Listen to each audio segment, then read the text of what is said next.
Whoa, what the fuck? Where's the safe? What? This is fine. Over here, all the safes we have to catch. I think that's the things we have to catch. No, this is a fish boss. Ladies and gentlemen, welcome back to Ny'alotha, the Waking City, where we're finally getting to see the meat and two veg of this brand new raid dungeon that is coming to us in 8.3. We did have a look at Shadar the other day. If you've not seen that, Shadar, if you've not seen that video, you can see that in the playlist for this one. We are now looking at Wrathion, the Black Emperor. We finally have a dragon fight back. Yes, we have a dragon fight in World of Warcraft, and I know many raiders, including myself, were super happy to see a dragon returning in one form or another, and it is Wrathion, the Black Emperor. What a bombastic entrance this guy makes. Absolutely spectacle all the way. He is the first boss, so for those of you who are more gameplay orientated, such as myself, this is going to be the introductory boss to the raid. He's the boss that is expected to die in many ways. We are doing heroic difficulty tonight, looking at two bosses. So Wrathion, mechanics-wise, on heroic, not overly difficult, but you can already see the potential here for absolute craziness when this gets to Mythic. We did kill both of the bosses tonight as a pre-warning to you, but we are a Mythic raiding guild. It is something you relatively expect to happen, so don't be put down by that in terms of how difficult is this going to be. And of course, Blizzard does scale us for full opening to try and give us a relative idea of what gear people will have once they get into Ny'alotha itself. So let's talk about Wrathion a little bit. As you can see, he has his daddy's eyes. Yes, he does. The son of Deathwing is a little small. I was hoping for a larger dragon, but he is still a baby, relatively speaking. So he does have that full-on Deathwing apparel going along with him, has that huge visuals. But the essential meat and two veg of this fight is blowing up the entire room, Michael Bay style. Avoid the things that blow up. You should be fine. The main mechanic here is, of course, the lava pools, which fill the entire room except for one safe spot. You will see where he goes, and the safe spot is the exact opposite side of him. Very simple mechanic. You'll see where he goes, go to the other side. Really easy. Other than that, he's going to have the phase 2. I don't have much to tell you about Wrathion, honestly. Mechanics-wise, he was very basic.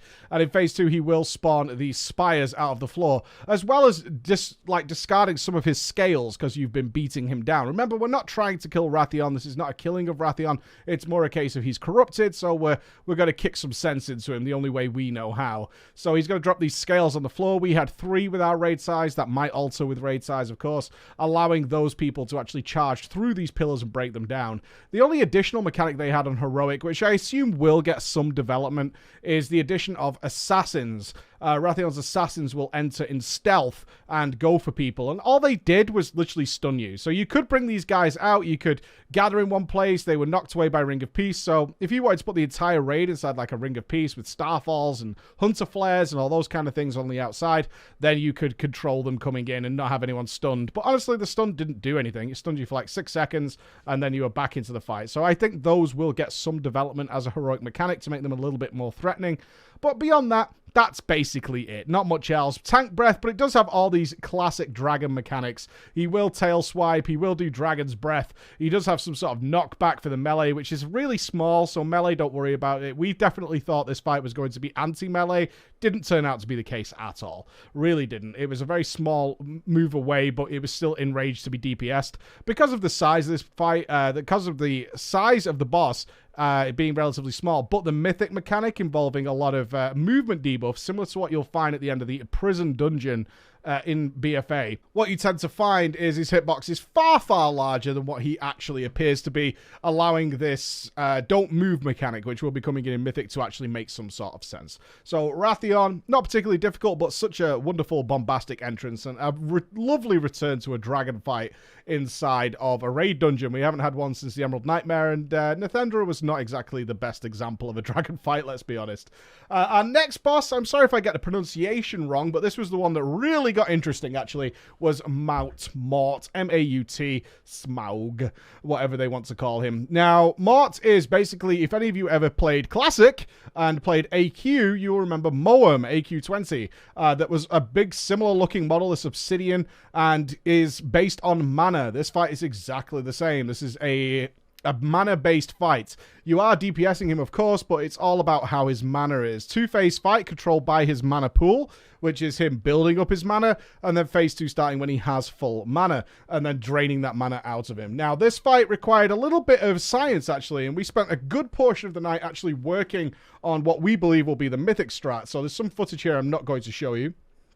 Wasn't particularly difficult to defeat on Heroic, but the Mythic aspect of this fight, which adds in a very dangerous curse, is something that we wanted to play around with. So just bear in mind, might see some repeat footage, because we don't want to really show that off, because there's a lot going on here, honestly. So the basic stuff that you'll see on the screen is that a lot of players get debuffed. Now, this seemed to change later in the night. We seem to be getting less of these. So, again, a scaling issue, because, of course, this is Heroic and Flex. It seems Blizzard may have turned down how many of these debuffs go out. The very first pulls we had, nearly the entire raid was getting these pulls. But essentially, you'll get debuffed, and then in a few seconds, you're going to drop a shadow pool on the floor, and you don't want to be in that. It silences you and does damage to you. However, he's going to do a very large AoE explosion a couple of times per phase 1, which you do want to be stood inside there, because it prevents you taking the damage from the AoE. Similar to Algalon, for those of you who did Ulduar, you'll be aware of these black holes, and this fight does indeed feature black holes. Black holes will be spawning these mana adds that you don't kill other than you drain their mana by DPSing them.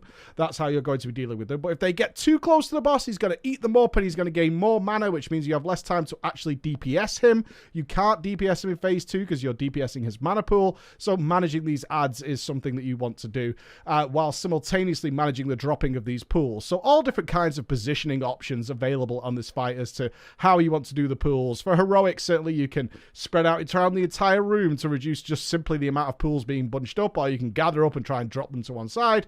All different kinds of things that you could do here. This was a much better fight.